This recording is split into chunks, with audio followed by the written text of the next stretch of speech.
Well, welcome everyone. So these are the things we're going to talk about today.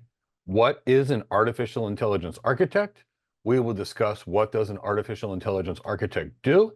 We'll discuss why the artificial architect is one of the best jobs moving forward for 2024 and beyond. We will discuss what are the key skills to become an AI architect.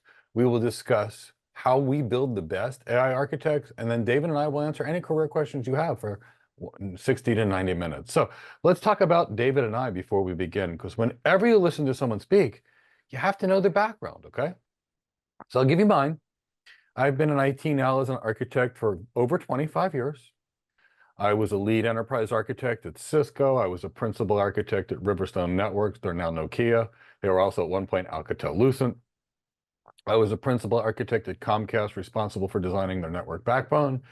And I was a lead architect at MCI WorldCom, now Verizon. And for the last 25 years, I've been considered an expert on cloud architecture, network architecture, and enterprise architecture. And I've spent more than 2 decades helping people just like you get your first architect job. And I really want to help you. I'm also joined by David, and I'm going to ask him to say a few words in a minute. David is, he's got more experience than I do, and there's very few in tech that actually do. He actually started working with AI systems in the late 80s.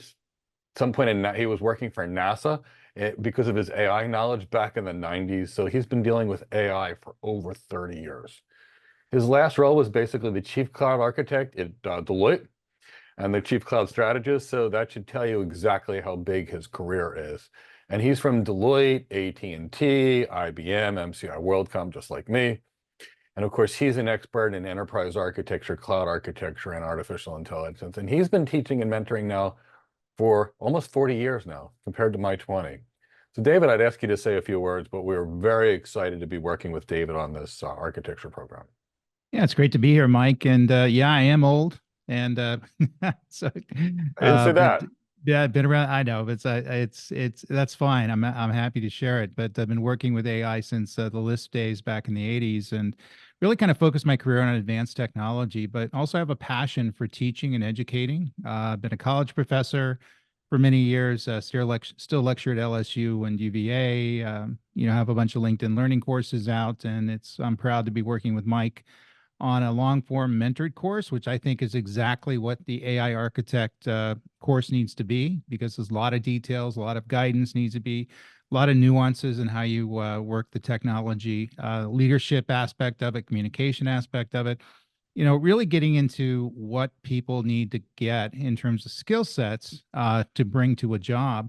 And there's lots of jobs out there. There's probably 10 positions that are chasing one qualified candidate. So the more qualified candidates we release in the marketplace, the better it's going to be for everybody, including qualified candidate. Gentlemen, I'd love to share this I, opportunity and say we have a last chance for our Memorial Day 50% off sale on everything, especially our generative AI development program headed by none other than David Linthicum above. I'm always attending, I'm always learning, and this guy is always sharing innovative stuff. He has been a part of generative AI, and he's been in that field since the 80s, David, and correct me if I'm wrong, but there's lots to learn. This development program is pioneering everything you ever wanted to learn about generative AI and a pipeline into getting great generative AI career or a role. So please don't hesitate. Take that opportunity to join us at Go Cloud Careers, and also a part of the generative AI development program headed by none other than David Linthicum.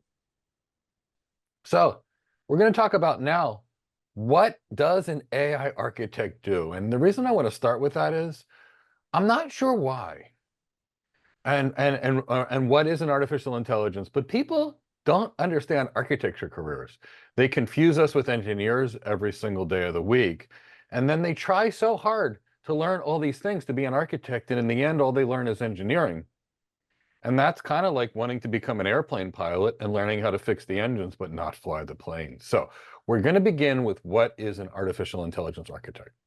That is an executive position, even though most people don't always think about it that way. And we are a hybrid in that we are mostly executive. I'd say 2/3 executive and 1/3 technology professional. There are times where we're 50% technology professional and 50% executive, but as a rule, more than 2/3 of the time we function as an executive. Now, the AI architect, along with other architecture careers like the enterprise architect and the cloud architect, are one of the most strategic careers moving forward. And the reason they're strategic is it's the architect that's responsible for designing a system to optimize their client's business. Because otherwise, the techies would focus on the tech, the business people would focus on the business people, and they're disjointed. And that's why most organizations adopt technology and almost get nothing from it, except they actually have financial losses for buying technology that doesn't work for their business. So that's why it's one of the most strategic positions. And, I'll tell you that. You can ask David afterwards. We've both been architects now for 60 years together. We are not engineers. So why is this architecture career so desired by organizations? Why are they willing to pay 200, 300, 500,000, $1 million a year for certain kinds of architects? Well, because in the modern world, technology is the ultimate competitive advantage. But most technology projects fail. And they fail because of that disconnect between the engineering people that go build these systems, who are super smart, and the business people who run the business. And if there's a disconnect, it's kind of like having something drive your car without being in the car with you or seeing what's in front of you. And that's the problem most technology organizations have.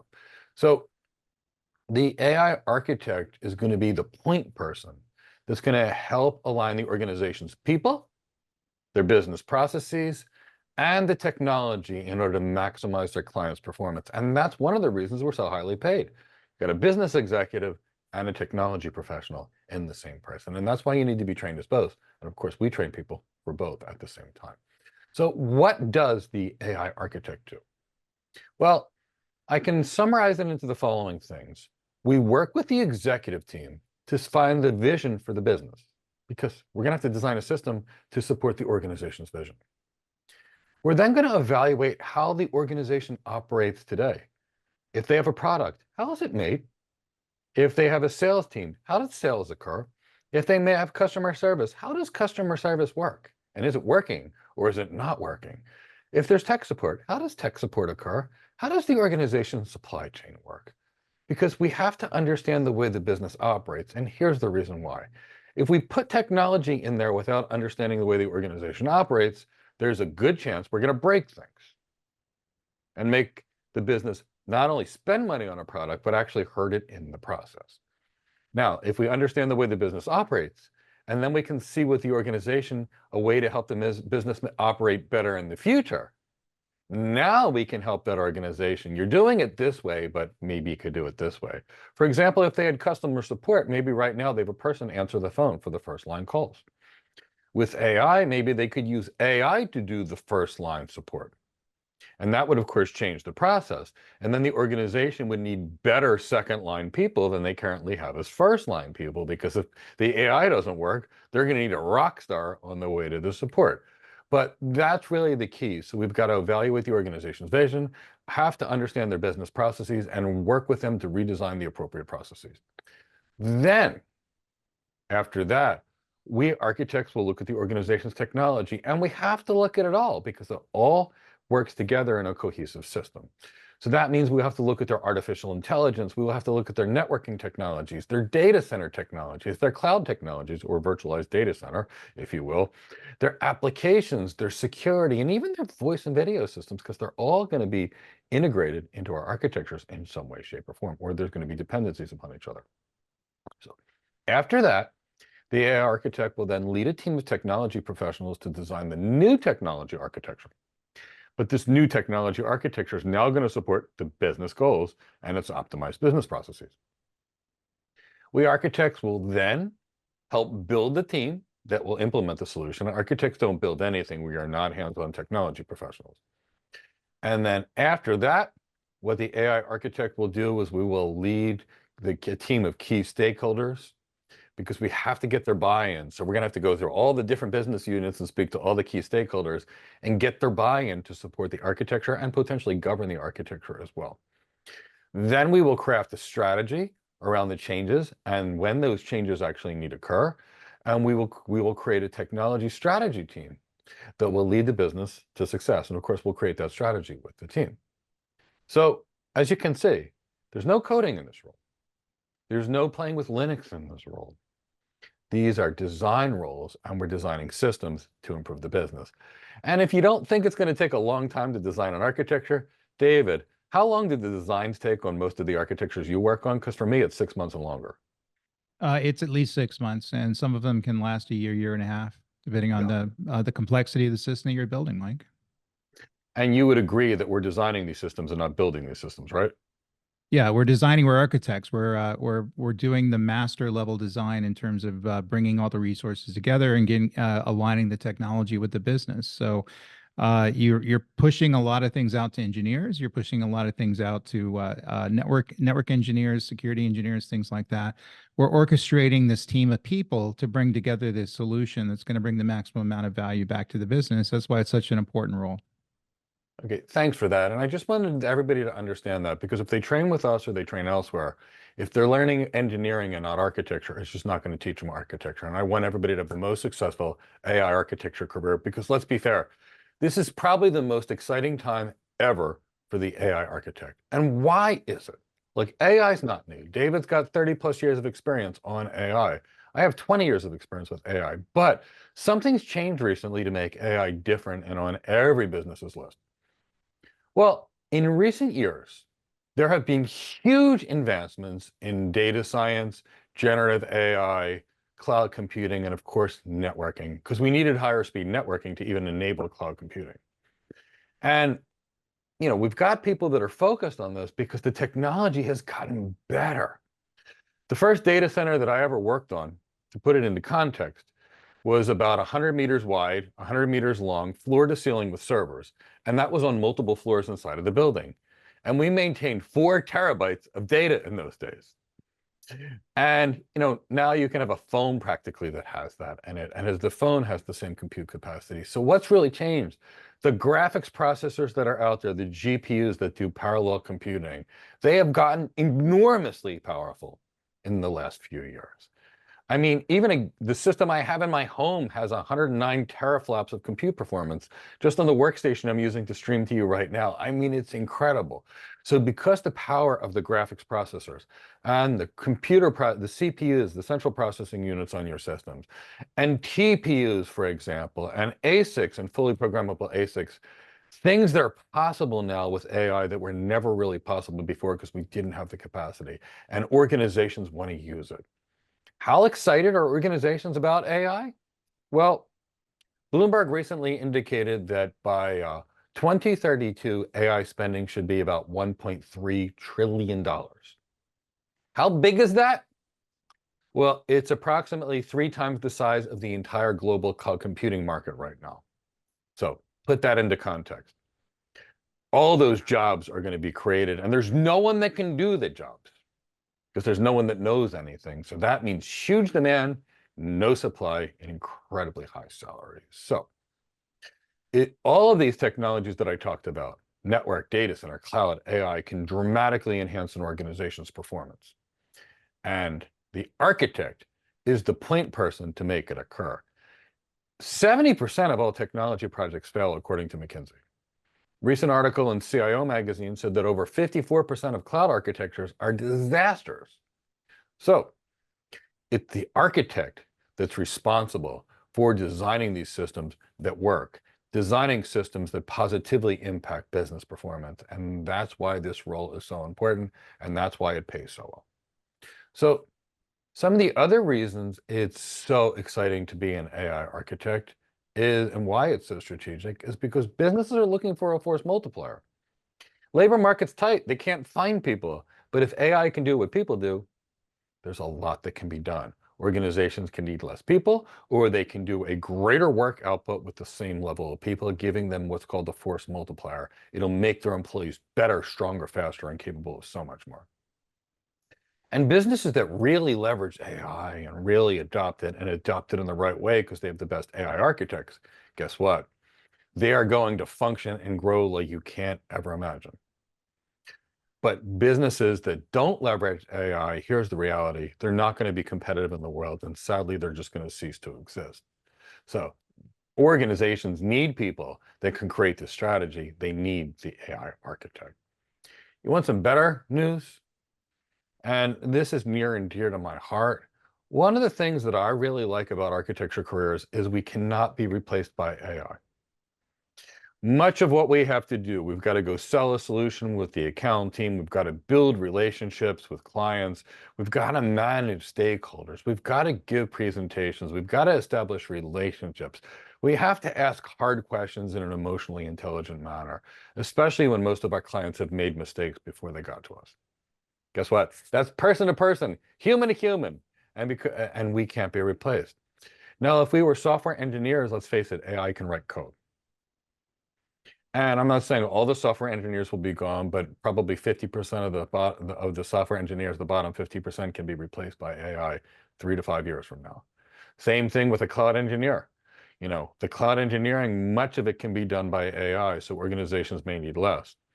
But AI can be human, and AI can't do all the things that the architect does, which is the planning, the communication, the presentation, the leading, the sales, the negotiations. So AI creates more job opportunities for architects because there's all these new technologies and organizations are, wow, how do I use them? And that is there for us. So we can't be replaced by AI, and I think that's a really great thing in today's world moving forward. So I talked about this, and I said what we do, and I talked about why I'm so excited about AI architects. So what are the AI architect skills? Because they're not coding in Python or R, things like that. That's somebody else's job. That's engineering. But what do we do?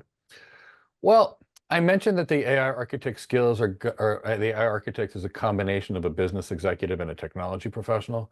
So architect skills are going to be a combination of business, system design, and AI technology expertise. And these are going to be the skills that you need to be a great, incredible AI architect that's going to rise to the top.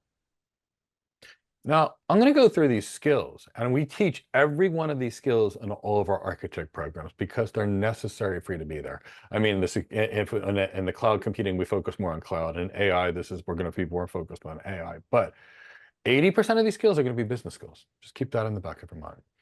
In fact, I have to work with people that have 10 and 20 years engineering often to turn them into architects because they've got the tech skills, but not the business skills. So please understand, business skills are most important for the architect, and then I'll get into the technical skills, and we teach both. So the AI architect, because we're really strategy consultants, we need consulting skills. Let's face it, you have to learn how to consult. I mean, David worked for a consulting company. I worked for a consulting arm at Cisco when I was consulting to clients. I mean, it's a management consulting type environment. So in order to be good at that, we have to communicate with the client's executives. They're the people that buy the systems. Doesn't matter if engineering likes it, if someone's not willing to sign a check. The people that sign the check are the C-suite. So we have to be able to communicate to the C-suite and communicate to the C-suite about things that they care about in a manner that they will understand and view as good communication. So we're going to need something called CXO relevancy, which is how do you communicate relevant information to the executive audience? And of course, we teach it. You will need business acumen or business knowledge. I want you to know why. If the whole job that David or I do are design systems to help our clients' business performance, if we don't understand business, how can we optimize their business performance? So you need to know business. And that's why in our program, we've got 3 MBAs. We have 2 PhD business school professors coming in to teach business acumen, in addition to what people will learn from like David, for example, who has a whole lot of business acumen. You're also going to need leadership skills, because I'm going to tell you right now, there's no architecture that you're going to do by yourself. It's going to take a team of people to design an architecture. And when you'd want to design a generative AI architecture, you're going to need some high performance networking. So you may need a network architect. You're probably going to need a cloud architect to design the cloud systems that are going to be running on there. You may need some application architects to work on some of the applications themselves. You may need a few data scientists to work with you on some of the machine learning type things. You're going to need some machine learning operations people to make sure that whatever we design is actually going to function and they can maintain it in a reasonable manner. We're going to need security architects. We're going to need DevOps engineers. I'm hoping you get the point. It's a team that we have to build, and it's a team that we have to lead. David, what size are the architecture teams you work with? They're between 15 and 25 people. depending on the complexity of things that we're working on, and even some contractor relationships as well, such as test and acceptance, security auditing, things like that. They're fairly deep. There's teams that I've seen as much as 100 people, and teams scattered all over the world, depending on what they're working on and how they're building the systems. So it depends on the complexity of the system, but your primary role is to be a leader, and because they're looking for a leader to lead the team, to orchestrate how they do their tasks, how they get things done, get deliverables done, get the designs done, expectations of quality, all those sorts of things are kind of a core role. So it's a leadership position first and foremost, Mike. And thanks for that. And I just wanted to make that clear to everybody, because people don't learn leadership and then they try to go an architect interview and they struggle. So I've been telling my students in our Cloud Architect Career Development Program, I've never worked on an architecture where I had less than 15 people, and mine always ranged from 15 to 50. So it's funny, we didn't coordinate those numbers together, but we came up with very similar numbers. So thank you for that. So the next thing is stakeholder management skills. You know, we're going to have to be dealing with the business people. We're going to have to be dealing with the IT people. We're going to have to be dealing with the security people. We're going to have to deal with the operations people, potentially the supply chain people, the voice people. Anyway, the point is we're going to have to work with people that have a stake in the business. And every business unit is worried about themselves, because that's how they get compensated, worried about themselves. So we are going to have to be the mediators across, and we're going to have to manage stakeholders across the organization, because if key stakeholders don't say, I'm going to use this architecture once it's designed and somebody else builds it, it fails. So we have to have good stakeholder management skills, and we will be involved in that. So we will need stakeholder management skills. Of course, we teach this. Now, we're going to have to learn how to sell. Learning how to sell is one of the most critical things that I could ever advise you to do in your life. We're going to design an architecture, and somewhere along the line, if we can't persuade the technology team that it's the right architecture for them, it all goes away. Nobody builds it, and nothing happens. So you've got to learn to sell, and of course we teach that. And you've got to be able to sell your architecture to the client. But if David or I had to build a team internally of architects, and these architects all cost $250,000 a year, but we need 30 of them for the next 6 months, we're going to have to be able to sell upper management on why we need those people. So in order to be an effective architect, you need to know how to sell. Now, the next key component here is communication skills. You will need strong communication skills for this job. And of course, we teach them as well. Because, you know, nobody's going to give us a piece of paper that says build this. We don't build anything. So we're going to have to get the requirements correctly. We're going to have to give presentations constantly. We're going to have to mediate people on the team. You know, when this one only eats red M&Ms, wants to talk, doesn't want to be around the other person that only likes cats. You know, we're going to have to find a way to get everybody to work together in harmony. That's part of our jobs, and that's just impossible without strong communication skills. So of course, we work on them and teach them. The next thing is a presentation. We give a lot of presentations as architects. And quite frankly, I kind of like it. I think it's a lot easier to give a presentation than it would be to write code. And we get paid a lot more to give a presentation. So, you know, I love being an architect, and that's why I've been one for over 25 years. But you're going to need strong presentation skills. And guess what? You know what the last interview of an architect job is? It's a presentation, usually to a panel of people. So if you're with us, we'll work on your presentational skills. But if you're not with us, go take some good presentation skills training from somewhere. The next thing that you're going to need is something called executive presence. If I walked into the CEO's office and said, hi, I'm Mike Gibbs, and I'm here to help you, the CEO would say, thank you, have a nice day. But if I walked in there with some executive presence and I walked in and took charge of the room, they'd be very interested in listening to me. And it's going to make a big difference in your salary and your hireability. So we will work and coach our students on executive presence. Now, the next one is a half technology, half business one. So I'm going to describe it. We must have an understanding of technology and the relationships to each other. How does the network work with storage, which works with security, which works with voice, which works with video? So we have to understand the relationships with all the technology. How does AI relate to networking? Because it does. How does AI relate to storage? Because it does. How does AI relate to the data we have? It does. How does AI relate to security? So all those types of things are going to be very important for you. The next thing is vendor management. You know, people take an AWS solutions architect professional and they think the world is AWS.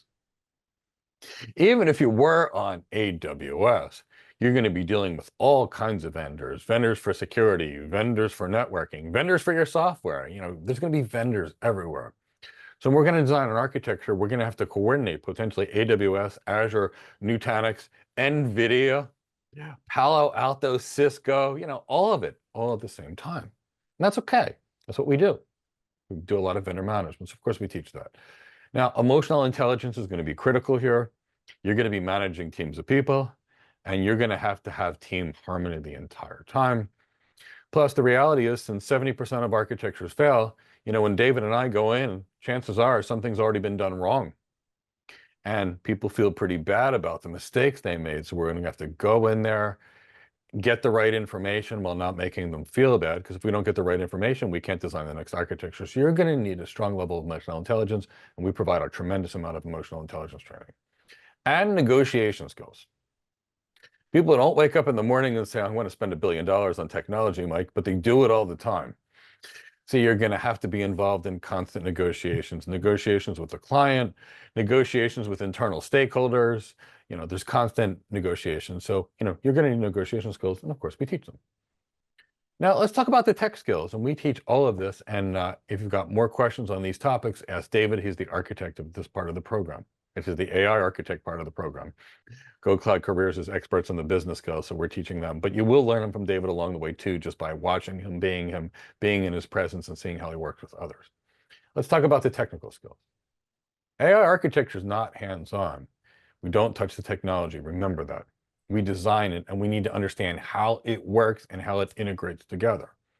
So you will need, and we will provide it, a very strong understanding of how the technology works. And we will really have to also teach you, and we will give you a lot of depth in how the technology can support the organization's needs, the organization's business needs. Whether that means teaching you how to design systems with the right performance, the right availability, the right security to make that organization more successful. And you will need knowledge of a wide range of AI systems and tooling, and of course we will teach you about that. And you will need to understand the relationships of the infrastructure. Why do we need this piece of compute? Why do we need this kind of storage? What kind of networking do we need in order to make it work with the latencies we need? Things like that, for example. So let's get into the skills. You will need AI architect design skills. And we'll talk a little bit about more of them in a minute. You will need some networking design skills, some cloud design skills, because where do you think these workloads are going to run? They're either going to run on a public cloud like AWS, Azure, or Google. They're going to run on a private cloud like OpenStack or Nutanix, for example, but they're going to be running somewhere, and you're going to need to understand those technologies. And whether it's a hybrid cloud or a hybrid multi-cloud, that's the reality. 98% of our organizations use a multi-cloud environment in today's world. You'll also need data center design skills. And the way we teach things, there's always data center design skills. Why? Because a cloud is just somebody else's data center. And if you really want to understand the cloud, you've got to learn the data center. So there's training that we provide on that. We will teach you security very well and security design skills. And of course, we will teach you about governance, compliance, and ethics, because that is also going to be critical for these. And we'll teach all of this and of course more. Now in the AI skills, you're going to have to understand databases and training data. You're going to have to, and of course we'll teach these, you're going to have to understand inference engines. You're going to have to understand AI model building and AI model tuning and even AI model testing. And at some point, you're going to have to understand AI operations, because somebody's going to have to run our designs. And if we design something that will never work or never be able to be managed, we didn't help our client. So how do we do it here? Well, our training is about building not only your skills, but your entire architecture career. And we have 3 classes per week. 2 of them are with David. And they are Monday morning at 10 a.m. and Wednesday morning at 10 a.m. The classes are for 2 hours. And I'll let David talk about that in a minute, what he teaches and the kinds of things he teaches in this class. But 2 classes per week with David. And then there's 1 class with either with me or one of my leadership coaches. We work on your leadership skills, your business skills, your sales skills, your executive presence, your emotional intelligence, because we want you to be great, and all these skills are required. In addition to this, we've got a Slack community that is all over the world. I mean, you should see our students work together. It's kind of impressive. And we've got working groups of students throughout the world where people build communities of our students. They work together, and it's truly amazing. We will also give you AI case studies, and you will have AI architecture projects in addition to learning great AI. And you'll be doing AI team projects just like the real world where you're gonna have to design things, present them, and sell them. It's gonna be an incredible experience for both of you. So we've got those 3 live classes per week. Now, in between classes, there's gonna be these asynchronous videos that you watch. There will be required reading that you do, and there will be assignments for you to strengthen your competency. And guess what? Many of these assignments you'll turn in, and you're going to get feedback on them so that you can get better. Because it's not enough just to watch videos. It's not even enough not to just attend classes. You've got to participate, and you've got to get feedback along the way. So we want to know that you're going to do well. And of course, we will provide training to build your brand, because you want the world to come to you. We'll teach you how to optimize your resume. We will teach you how to interview. And of course, we'll even teach you how to negotiate a higher salary. So come build a career that you love, a career that comes with respect and a paycheck that will support any of your goals and dreams. And right now we have 50% off because it is the Memorial Day sale. Now, David, I'd love you to say a few words about the program since you are the architect of the program. Yeah, it's a long form mentored program. So in other words, we do give you all the basic information and all the advanced information that you need to do the job, but also get you through the thinking process and how to change your thinking process to become an architect. And so it's going through the fundamentals of data. We went through that for a few weeks, what that means, why data hygiene and data quality is so important, and how to identify different sources of data, but also not only how to do that, but how to deal with the personalities that own the data, and provide leadership and communication skills so you're able to be more effective. You got to remember that lots of people get into these roles and they do it very much from a technical standpoint. And so they look at information as some sort of a resource they have access to. People own those things. People have put pride and energy and time into building those. So we have to deal with organizations. We have to deal with people. We have to deal with office politics in order for us to be successful. And this is holistic in terms of that. And so it's understanding all the soft skills and the hard skills you need to do that, understanding what a database is and how it functions, and also when to turn things over to database engineers and data scientists to do some of the work, the prep work needed, what good data hygiene is. And the fact of the matter is that the success of an AI system is dependent on the quality of the information that trains the system. And people are finding that out in droves right now. If I hear of any failures around AI, they didn't pay attention to the quality of data that was used to train the system. And suddenly you have a LLM that was very expensive to build, some cases $12 million in 12 days. That is completely worthless to you because you have to go back and clean up the data. So the ability to look at that, your ability to deal with the requirements phase, which is dealing with soft skills and hard skills. In other words, we can certainly understand the functionality of the system, but you're communicating with individuals, you're doing interviews, you're having meetings, you're setting things up, you're interviewing and working with people sometimes that have difficult personalities, how to deal with that successfully and how to work through those things. You're dealing with stakeholders that, quite frankly, don't understand the technology. That's why they hired you. Your ability to manage them and communicate with them successfully, your ability to hire a team and your ability to work with that team and your ability to motivate that team. This is not a world where we can have tyrannical architects that rule with an iron fist. This is about ruling with influence. This is about ruling with compassion. This is about ruling with empathy. This is about ruling with brain power. This is about getting things done through people using the soft skills that they need, the way in which they're going to be motivated, the ability to look at the metrics, the ability to explain the business case for the systems. And what we're going through now is the ability to find the use case of this stuff. There was a CIO article last week that I thought was spot on. CIOs are struggling to find the use cases for generative AI technology because they don't know what they're looking for. They don't have architects that are employed there that are assisting them in finding the path to the right application workloads or the right application use cases for generative AI system. And so it's being applied in areas where it's not going to be effective and not applied in areas where it can be effective.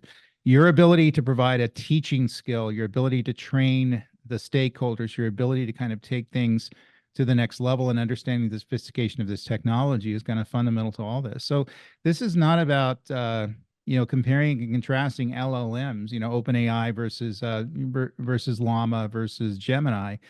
This is about understanding the people and the business behind it. And once we're able to get that, the technology is relatively easy to do. It's a problem that's relatively easy to figure out.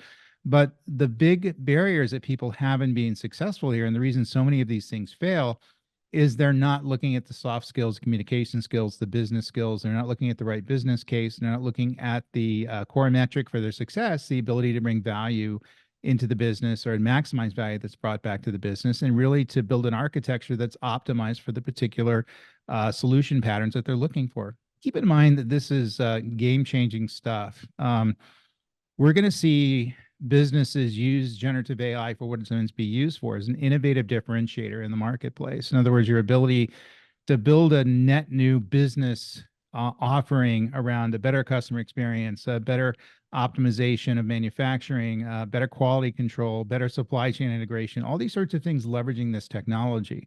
So we have the opportunity to take these businesses to the next level and in essence become the value around the business. If you look at Uber, for example, the reason they're so successful, they use AI strategically within their business as the ability to find you a ride. Whether you know it or not, you're part of training data that goes into their AI engines, and they're using that to find a ride and optimize the ability for them to make money, to deal with their drivers and to deal with their users. Taking that to pharmaceutical, taking that to automobile manufacturing, taking that to healthcare industries, taking that into areas where this technology can be finally used to kind of bring them to an automated state where the people who are consuming whatever services and products that these companies offer, these organizations offer, are going to see a real differentiator in the market. And their ability to offer these things at higher quality, lower price, and provide better customer satisfaction is really the value of this technology. So no pressure, Mike. This is really game-changing stuff. I think we need enough people out there to help people change the games and to work with these organizations. And the more people I think we can release out in the wild, I think the more value we can bring into the business and start building these innovative differentiators. Thanks so much. And yes, thank you for sharing that. And I completely agree with you. Absolutely. This is way that you can supercharge your career. You've been waiting to kind of take your career to the next level, whether you're a network engineer and a technologist, and you're looking to get into architecture. You've been a cloud architect, you're looking to pivot into AI architecture. You're a software engineer looking to become an architect and bring your game up to the next level. Whether it's motivating to make additional money, to have a better career path, to have more secure employment, or what most people want to do, their ability to affect change within these organizations and take things to the next level. And I think those are the motivators behind it.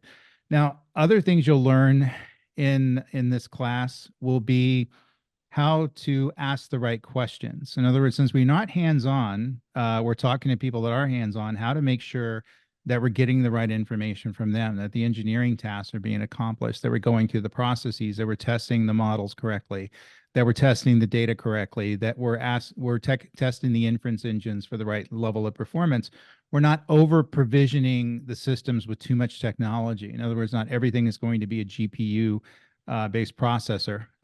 We're not throwing money at problems. We're looking at the optimization of these systems and getting to a functional level where we're owning the systems. We're going to put these particular systems into a business. It's not enough just to make something work. It's something that's going to be completely optimized for the business, the ability to maximize the value that comes back into the business from leveraging the technology. And so it's a different set of metrics. This is not something where we're just playing around with technology for the just for the sake of playing around with technology. This is about looking at the business purpose of it, and that's core and fundamental to everything you do. When you interview for these jobs, and I've interviewed a lot of architect positions as someone who's a hiring manager, your first primary obligation is going to be your ability to understand what leadership presence that you need to make this happen, how you're able to communicate, how you're able to understand the business. It's never going to diverge into a detailed talk about the technology. It's going to be somewhat technology focused because you're interviewing for a category of technology, but the reality is they're looking at you for your leadership capability. They're seeing you in this job and looking for you to take the business to the next level. They're looking to have you steer the helm of this organization to drive their ability to move toward AI to get to the state where the AI is going to make it work. And And so it's very important role, very important job. It's also multidisciplinary. In other words, we are going to have some cloud architecture involved. We're going to have to work with the cloud architecture team and understand what they do. We're going to have security involved. We're going to have to work with the security engineering team and understand what they do. Governance, database management, data scientists, all these sorts of things.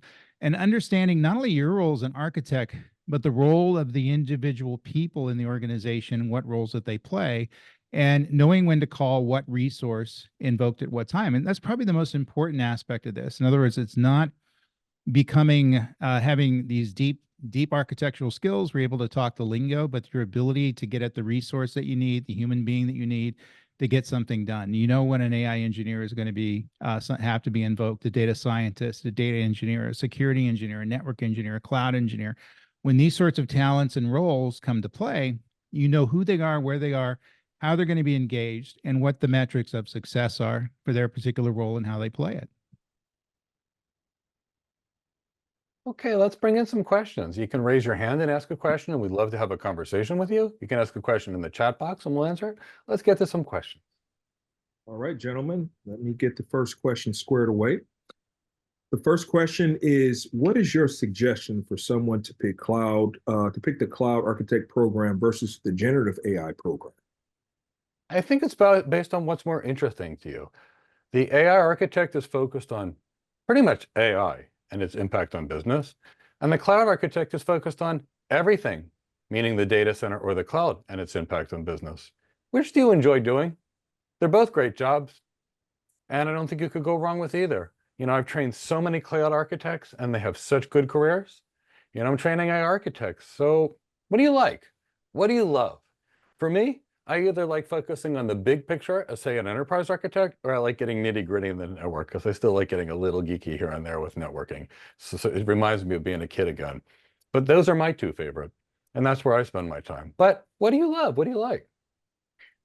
Now I will tell you that temporarily, I think you'll earn more as an AI architect because there's a bigger shortage of AI architects than cloud architects. And there's a lot of shortage of cloud architects because a lot of people brought stuff on the cloud and they initially hired some architects that actually did non-architect things and they created all kinds of architecture disasters, meaning 70% of the time it doesn't work. And you can almost tell whether an organization has an architecture practice or not. If they want their architects to do tech things, you can pretty much know that that organization's technology projects are going to fail because you can't focus on the business and the tech at the same time. But if they've got a real architecture practice and they've got executives in that architecture practice and they pay those architects really well, you know, it's very important to them. But there's a bigger shortage of AI architects right now than cloud architects. So if we look at a macroeconomic supply and demand curve, you'll typically earn more right now as an AI architect. But what do you really love? That's what I would say you should do. Yeah, I think you should. I think it's absolutely right. I think also keep in mind that if you're coming in as a cloud architect that Mike just alluded to, you're going to be fixing somebody's problem 9 times out of 10. And if you come in as an AI architect, you're normally going to be building something net new. And both have different advantages. But it's normally easier to build something right net new from scratch than it is to get in there and try to re-engineer something. There's a lot of repatriation going on, a lot of modernization of applications.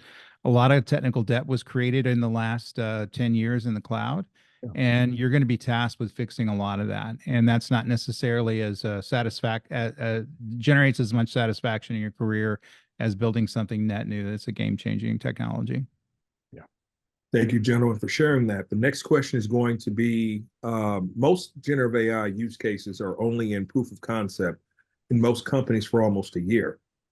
How would you in-build capabilities for students, especially when everything is early stage for architects and business users?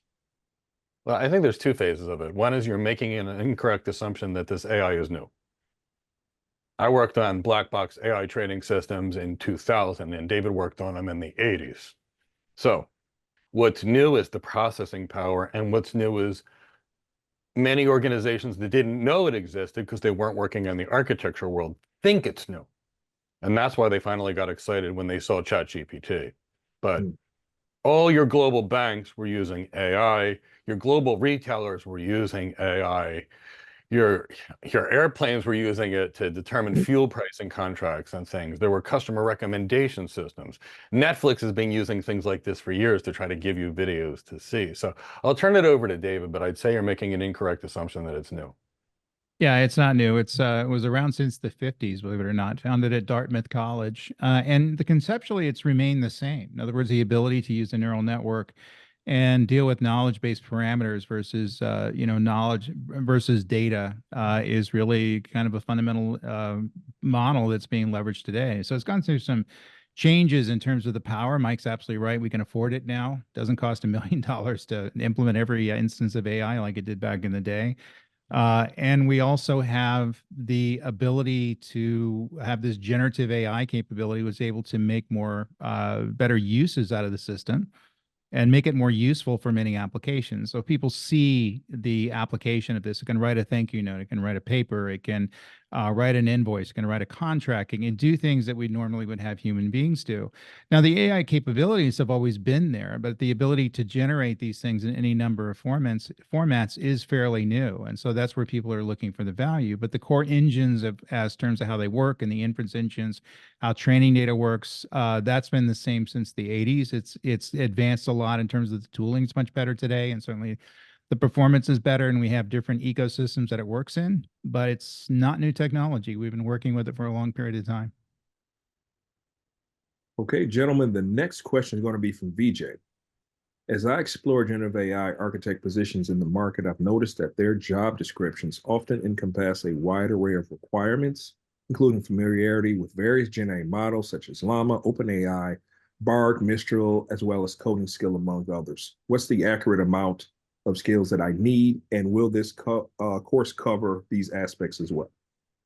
Why don't you go first, David? Yeah, architects don't get into hands-on in specific technology, and I see those things as well. And you have to kind of red flag those pretty quickly, because they're not looking for an architect; they're looking for an engineer. And they've already picked their design. They've already picked their generative AI tool set they're going to leverage in the databases, things like that. Somebody at the organization made those decisions already. So normally they're not going to have an architect, because an architect's going to show up and probably undo a lot of that stuff and get to something that's going to be much more optimized. And so they're looking for you to go along with the program. And normally you would just have to tell them, I understand you advertise for an architect. It looks like you're advertising for an engineer with specific hands-on skills. My role is going to be as a leadership, as someone's an architect, is going to lead the team who are able to do the hands-on skills. Looks like you're allotted the decisions that have already been made. This may not be the best role for me. And normally that's a good thing for them to say. I find a lot of people reconsider that. So in other words, they go, yeah, you're right. We've made a lot of decisions already. We don't know if these are necessarily the right decisions. That's where we're looking for an architect to validate that. And normally having a conversation and starting a dialogue with a company, it may get you to a point where you're going to get to an architect's job, because they understand that they've made some mistakes. The majority of mistakes that have been made around the use of cloud computing over the last 10 years, and I've seen this from an architecture standpoint, is they made decisions around the technology far too early. So I used to show up to projects and they go, you're going to be part of the AWS team. And I said, how do you know it's AWS? And of course, everybody looks at their shoes. And the reality is we have to go through some sort of a design process and architecture to figure out the technology we're going to employ. So people were making decisions that are very tactically focused, bias focused, done for odd reasons, and they're regretting those decisions now. We're looking to make the same mistakes within AI, because people are not employing an architect who's looking at the optimization of the solution to bring the best value back to the business. But they're going to understand that they need those skills pretty quickly. So I do see these odd job descriptions out there. It's a good way to have communication with them. It's a red flag, maybe not to work for that company, but it's going to be a bit confusing for a while until people figure out the roles and responsibilities. It took them 10 years to figure out what a cloud architect is. It's going to take them a while before they figure out what an AI architect is. Thank you, gentlemen. And there's that. And here's the funny other side of it. I've never seen a correct job description in my entire life. And I've actually never had more than 10% of the skills on a job description. And I've never been on an interview where I didn't get hired. But I always knew what the critical skills were. And I always made a point of mastering those critical skills and leaving the rest of it out there and saying, look, not my specialty, but I can do this for you. Next question is from Terry. I've already registered for the Enterprise Architect program before the Generative AI Architect program was available. Is it possible to switch into the Gen AI program? So, you know, there's ways where you could add it as an add-on to your program and continue to do both, which I would highly recommend. But you could send an email to info@GoCloudCareers, and Chris could evaluate that from a business perspective. So we only have a few questions in the queue as of now. We encourage everyone, ask your questions. These two gentlemen have a plethora of experience. They have a plethora of knowledge they want to share. And we highly encourage everyone to bring their questions forward. So gentlemen, without further ado, the next question is going to be from BI. How does the course benefit a security control assessor or IT auditor? Is it relevant for those roles? So let's actually talk about the two options and things that it could do for you. Most likely, it would turn you into an AI architect, which will triple your salary from what you would earn as an IT assessor. So I would look at that way first. Having said that, the reality is if you're trying to be an IT assessor, one of those things that might be good is to actually see what's going on in an organization and potentially parse large amounts of log files and large amounts of information. And if you could design a generative AI system to mine through that information or some type of AI system, it would make your job as an auditor potentially a lot easier, going through logs of check-ins and checkouts and system logs and syslogs. So that's the way I would look at it from my perspective. That probably puts you in a much better job than you have now. But, it could also be useful. David has more experience with AI. So David, if he didn't want to become an AI architect and triple his salary or her salary, which is most likely what would occur, and they wanted to stay as an IT auditor, I'm sure they could use AI knowledge to help them in their jobs be more efficient. Yeah, it's always going to make you more valuable if you have some architectural skill sets, things like that, and that may get you hired and certainly get you some additional salary. But at the end of the day, you're going to have to make a choice as to what what trajectory of your career should be, and those are two perfectly fine directions. But if you don't, you're going to have to make a decision at the end of the day. They want to know what you want to be. You can't straddle the thing. I want to be an IT auditor and an AI architect, or I want to be an IT auditor that has AI architect skills. They're going to be concerned. Why are you getting AI architecture skills if you're not using them? It's almost like Yeah. when I see doctors that aren't practicing medicine. So it's like, well, that's odd. So if you're going to become an AI architect, you're going to go through the amount of time it's going to take to become good at that. Going through a mentored long form training program, things like that takes a lot of time, and you have to be willing to go through it. You should have the ambition in there to become an AI architect at the end of the day. Makes sense. Makes a lot of sense. The next question, I think, is specifically towards you, David. I've seen a lot of history about generative AI projects and roles which require data scientist skills and lots of math. Is this true? No, there's no math on this test. Yeah, I don't know how that got out there. I guess there's a lot of AI engineers that have PhDs and have mathematics majors and things like that. And there may be some engineers out there that have a very strong math background, and there is some mathematics that are done in some engineering skills, but you're not an engineer. And so it's somebody else's responsibility to figure that out. And the reality too is a lot of that stuff has been automated.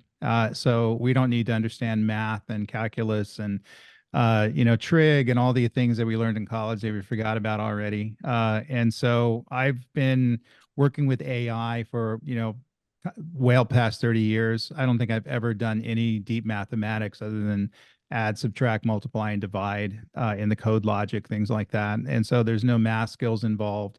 Not a lot of PhDs are needed as much anymore because of the maturity of the systems, things like that. So put that out of your head. This is a business job. This is a hybrid job where you're going to deal with technology and business problems. No math. No math. You've heard it here, folks. Next question.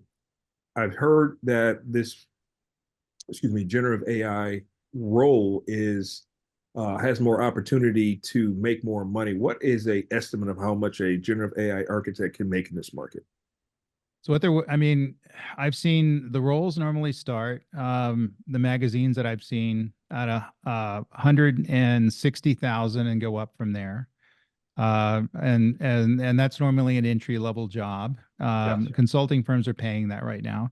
Mhm. I've seen them as much as $1 million. Obviously, I don't think you're going to step into those roles No, a year, but it's not sure. unreasonable for you to make $150 to $250,000 a year, depending on where you're going to work, whether you're going to work for a consulting company that's going to put you on an airplane the majority of the time, how much of a pain in the neck the job's going to be, and how important it is. And so you'll find that they'll pay for your relative importance to the organization, and that whether you make $150 or $200,000 is a drop in the bucket based on the value that you're going to be able to create if you work out. So they consider those metrics when they hire you. And that's why the salaries are moving up very quickly, and they're all over the place. We're seeing some anomalies where people are getting paid huge amount of money and huge raises that are going on now because they need these skills.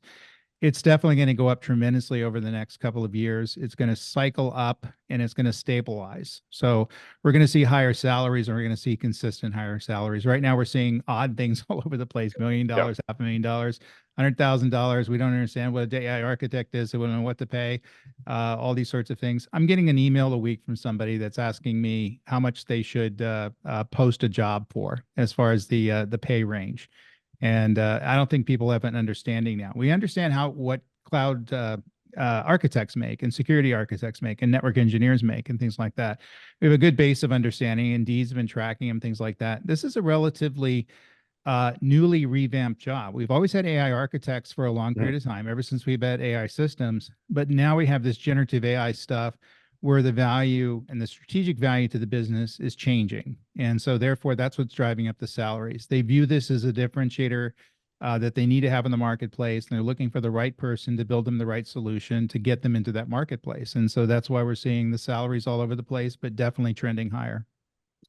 Yeah, it's a great answer. Great answer. The next question is going to be from Shruti. I'm 12 plus years in IT and working on cloud technologies. Without knowledge and experience in AI, can I become a great generative AI architect if I start learning it now and go through this course? Of course. Okay, so All right. the Sorry, answer Mike. the answer is of course. But if you didn't have 12 years of experience in tech, you still could.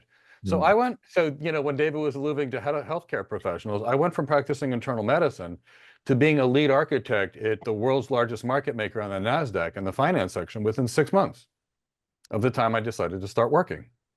So the key is, it's not what you did yesterday. It's the actions you take now. If you ate a bad dinner yesterday, you can eat a good food today and you can stay healthy. It has nothing to do with what you did yesterday. So your background doesn't matter. And I mean, I'll give you an example. Al Legister was working for Kimberly-Clark selling things like paper towels and tissues. And Deloitte hired him as a senior solution architect as his first job. And he's done really well because he studied and learned architecture. We trained him for architecture. He learned architecture. And, if you're going to go from an engineer to an architect, in a lot of cases, it's like starting over as a new job. Now, all those lessons you have will make it much easier for AI. Storage, if you've worked on storage, that's going to help.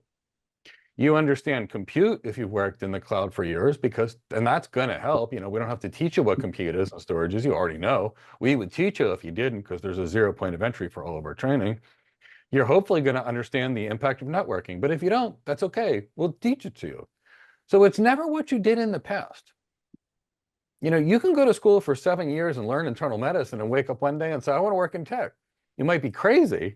And I never said that I wasn't a little out there and a little cuckoo, but I just love tech more than I liked healthcare.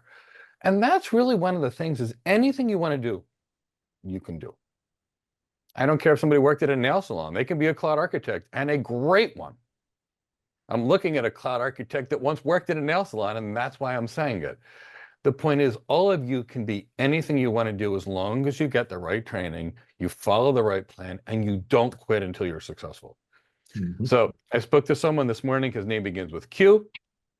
He was one of my students. And Q, about 9 months ago, basically called me one night and he said, I just can't do it anymore. I'm ready to quit, Mike. And I said to him, Q, if you quit on you. I didn't quit on you. And if you quit on you, you will regret this for the rest of your life. Guess what? Got a job about a month and a half ago, and this morning he called me and said, I don't know what to do. I got a job that basically is triple the pay of the one I just accepted, but I accepted it a month and a half ago, and I'm going to feel bad if I move to something new. What do I do? I don't want to burn bridges. So that's the kind of stuff that I live my life. But that's his first tech job. So the answer is you can be great at anything as long as you put your heart and soul into it. You do that, you can master anything. Well said. Any muscle that you want to stretch requires some muscles and exercise. So don't quit on yourself. Apply it. Stay focused, dedicated, and disciplined. You will come out the other side with everything that you want. Yeah, just to revamp that, I've seen a number of people that were cops and teachers, things like that. People I've Yep. mentored that have gotten into this business, whether they wanted to be an engineer or an architect or a database specialist, things like that, and they did so in a very short amount of time, put a lot of time into it, and got that first job, and were able to parlay that into a new career. And you know, a friend of mine came to me that he was a teacher. He had kids, needed to make double his salary to support his family, and was looking for a new career path to make it happen. So put him through some training, and he went through it, took it diligently. I told him to read some books. I told him to work on some stuff by himself, work on some projects, gave him some things to do, and he got a job with a local company now, making 3 times what he made as a teacher. Not that being a teacher is a bad thing, but Nope. he needed the extra income to support his family, and that's very important as well. And now he's on a good career trajectory. And by the way, that took him 3 months to do that. That wasn't 3 years. That was 3 months to go through the training he needed to go through. He did it in the summer between the time he stopped teaching and the break that he had before school started, and he was able to find a job before school started, before his contract was engaged. And so there's lots of examples of that out there. And by the way, if you asked me 20 years ago, I would probably say that wasn't possible, just kind of Yeah. way things worked at the time. Now people are not adamant about people having college degrees or PhDs or formal certifications or even a lot of experience. They're looking for what you know now and your ability to sit into a job and add value to the business and continue to add value to the business. That's their core metric now. It's that kind of a world. And so if they need your skill, they need your talent, they need to put you in place to add value to what the business is doing, they're going to hire you, and you're going to have the potential of but then you have to prove yourself and make yourself a valuable asset and continue to have a career, but they're at least going to give you the chance. And so Yeah. if you're given the chance, that's all you need. Well, I am inspired. I hope everyone is too from these gentlemen. They've been there, they've done that, and they've seen it, and they've been able to apply it. And people coming out of a job that has nothing to do with tech, 90 days, and he was able to apply himself for 3 times the salary to take care of his family. So imagine what you all can do for yourselves. The next question, gentlemen, is going to be from back to S. What is the typical age profile for students you expect to have a better chance with the job market? I don't, SN, I don't expect age to matter at all. I've got Daniel Bosu, a 20-year-old high school dropout, a job as a cloud architect, and I got 63-year-old Sig Wolf, a job as a cloud architect. I don't understand what you mean by that. If you have the right skills, if you have the right training, if you meet the things that employers are looking for, which include technical competency, the ability for them to trust you, energy, enthusiasm, passion for the work, willingness to go above and beyond, and being a great team player, it's near impossible to find all of that in a technically competent person in the same individual. So I don't know what age has anything to do with it. David, do you know anything about what age has anything to do with it? It does not. It does not. And maybe there was some concern a while ago when there was some age discrimination. People look at the stats as who they wanted to hire. Now we sit in, all the ages have the same capabilities and the same opportunities in the environment. And whether you're in your 20s or whether you're in your 60s, it doesn't matter. People are going to give you a chance. They're going to love to work with you. And there's a reason to hire an individual regardless of who they are and what they identify at, what age bracket, what race they are, things like that. People aren't dumb enough to make those distinctions anymore, because you're leaving core resources on the ground that you can leverage to add value to your business. And so the businesses are smart. They're going to hire anybody who has the capability, anybody who has the enthusiasm, anybody who has the motivation, regardless of who they are, where they live, and how they identify. Well said. Well said. From Leah Mark, In one of your cloud videos, you mentioned to get a GitHub profile. As an AI architect, what projects should we have there to attract recruiters and hiring managers? Yeah, that's me. I'll address that. Just put your when you go to your sample projects, when you're working on your stuff, put your stuff out there. In other words, you had these requirements. You're asked to generate this kind of deliverable, and this is the deliverable you generated. The funny thing about that is most people won't check on that. They're not going to look at what's in the profile, but they will check that you're there. And so, in other words, your willingness, you have so much investment into your business, you're willing to put your work out there for other people to peer review. And you do the same thing. And by the way, I was in the same breath, I talked about writing articles for LinkedIn and writing articles for Substack, and doing a podcast. If you want to do a podcast, it's free, pretty much, and you're able to get your work out there so other people can see it and raise your profile. And it's funny, the metric is not necessarily that you have hugely important things out there that you're willing to say, but that you're putting your work out there, and people are impressed by that. And I'm impressed by when I interview people, when they do have a GitHub profile, they do have a blog, they do have they have written some articles, even though it's not for a major publication, they post it on LinkedIn or post it on Substack, they still put their work out there. And that allows you to raise your brand. It also allows you to practice communications, your written communication skills, which is going to help you become an architect. So this is just basically doing some stuff on your own, investing in yourself, spending some time to build a portfolio of things that people can look at that are beyond just your skills that sits on a CV. The next question is from Gyatso. Hi, David and Mike. What type of AI, with the hype of AI in the industry steering towards implementing AI in some form or another, can you please discuss a use case for an insurance or industry and how this course can help us? Sure. Yeah. I will both give you some use cases. David, you want to start first? Yeah, in insurance, it would be fraud detection would be the major one. Everything with insurance is risk, your ability to deal with risk analytics by leveraging AI systems. That's, by the way, has been an AI application since the 80s.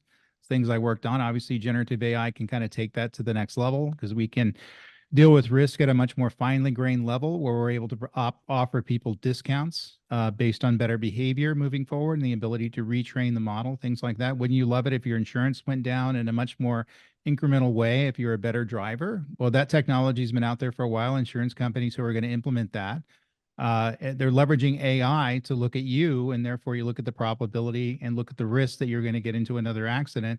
And if that risk isn't there, they're going to pass that savings down to you. So it's not a matter of putting this device in your car anymore, which I never liked, but your ability to be looked at in terms of your term as an individual moving forward. That's the thing. Life insurance risk, health insurance risk, the ability to look at these different variables so we're able to provide people with the healthcare that they need without this annoying thing of going through some sort of a bitter process. Insurance companies are getting a bad reputation, and they know that. And so they're AI upping their game right now. And so they're dealing with risk analytics, they're dealing with profile, they're dealing with customer experience management, your ability to provide a better experience to customers leveraging this technology. So there's a huge amounts of gain to be made with AI in the insurance game. Awesome. And I'll take the other side of it.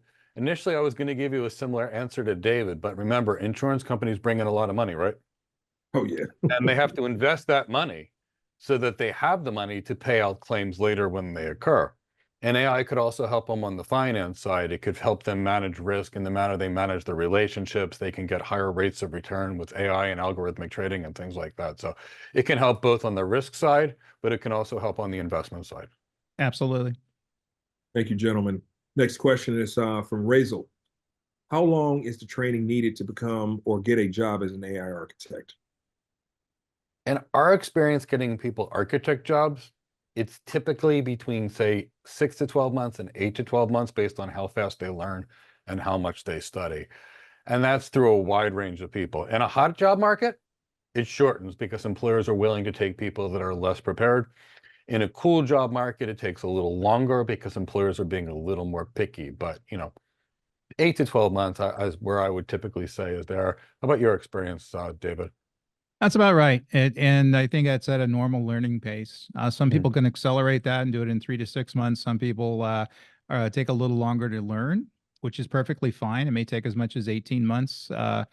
And it really depends on how much time you want to put into it. This is about your willingness and motivation and your ability to absorb this information and understand the different skills that are out there. You're going to find some people are very good at the technical stuff, not as good as the communication stuff and the leadership stuff. So they need to work more on that.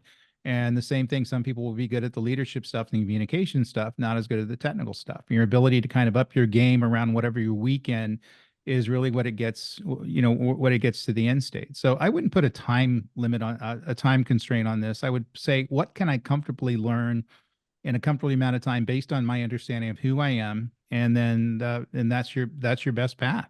So you can be as aggressive or you can be as relaxed as you need to be based on who you are. Exactly. Something I'd like to say is we let people stay on our program until they're hired. So, we don't rush you. You get our training, and quite frankly, you've got a year in the live classes, and after that, the unlimited content is still there. And every class we teach, we add another video there. So you're going to stay in this until you get hired. Hopefully, it's sooner rather than later. But life happens sometimes too. And if you have to go away for 6 months for a family emergency, you come back. We welcome you with open arms. We just want you having a great architect job. We just want to change your life. Next question is from Leo Mark. Would the Oracle Generative AI Professional Core certification help your AI architect personal brand? Oracle what? Oracle database? Yeah, the Oracle Generative AI Professional Core certification. I'm not familiar with that one. An engineering certification. Yeah, there's a bunch of them out there. I wouldn't say it would help you a great deal. Obviously any training is going to be fine if you want to learn, as take the Azure AI Professional, AWS AI Professional, things like that. They have courses or certifications out there like that, but they're going to teach you about a particular technology, and you're going to get the religion as defined by Oracle, which isn't necessarily going to help you. You're an architect. You're considering all technologies equally, Oracles and the 100 other technology stacks that are out there. So you can certainly go through it. It's not going to hurt you, but I wouldn't recommend that you do it. What do you think, Mike? Yeah, so I think you need to learn the skills to be an architect. And every one of these certifications that are out there, here's what they do. They give you the name of a service and how to configure it, which is not what architects do anyway. So the second side of it is they create bias in you to bias you towards a particular vendor's product. So, Leo Mark, I know you. Get the TOGAF 10. That is an architecture certification on how you approach things. Leo Mark, I told you to get that solutions architect professional about a year and a half ago. I still recommend you actually do that. And if you want to get one of these things, fine, but don't dedicate a lot of time or effort to a certification because they're going to keep you from learning architecture. Learning how to build will never teach you how to design. It will teach you how to build, and it will not teach you how to design. So I want you to focus on being a great architect, Leo Mark. I know you. Focus, deliver, please focus, deliver, because Leo Mark, you're very strong and very smart and very capable, but I need you to really focus on it. It's a lot of parallels to how they create this trail of skill set with, certain cloud providers. You have to be an associate cloud practitioner. Then you get up to more of that advanced level, but it still doesn't teach you anything. And it just seems that as they continue to create an understanding about generative AI, they're going to make semantics, and they're going to really splice it down to create a long stream of certifications that you don't need it, and probably won't create a skill set for you to become a generative AI architect. Yeah. Razel again. The enterprise architect and the AI architect, what's the difference? Great questions. The enterprise architect focuses on the entire business, meaning the AI, the network, the data center, the security, the cloud, the security cameras, potentially, the voice and communication systems, everything for the entire organization. Now, I want to make it clear. The second you focus on everything like that, all you become is a business executive. You put your Armani suit home when you go to work, you schmooze with a bunch of people, and you stay in the suite. There's very little tech in being an enterprise architect. Now, when students take our enterprise architect program, we actually give them the enterprise architect program, and we also put them in our cloud architect program, because most enterprise architects know so little about the technology. that they don't even know where to begin or to get help from when they need it. So that's why we do it, to over prepare our people on technology, and we still give them all the business. The AI architect is going to be focused on AI and its impact on the business. But David, I'll let you answer that as well, or ask you to answer that as well. No, you nailed it. Enterprise architect is a holistic position where you're dealing with all technologies. And so you're looking at the technology strategy for the entire business, for the entire enterprise. That's why I call it enterprise architect. And the generative AI stuff, you're building solutions. Now, that may be a few different siloed solutions, or it could be one solution, but you're going to be a solution builder. In other words, you're going to have a beginning, a middle, and an end, and then you're going to move on to other solutions and other things that you're building.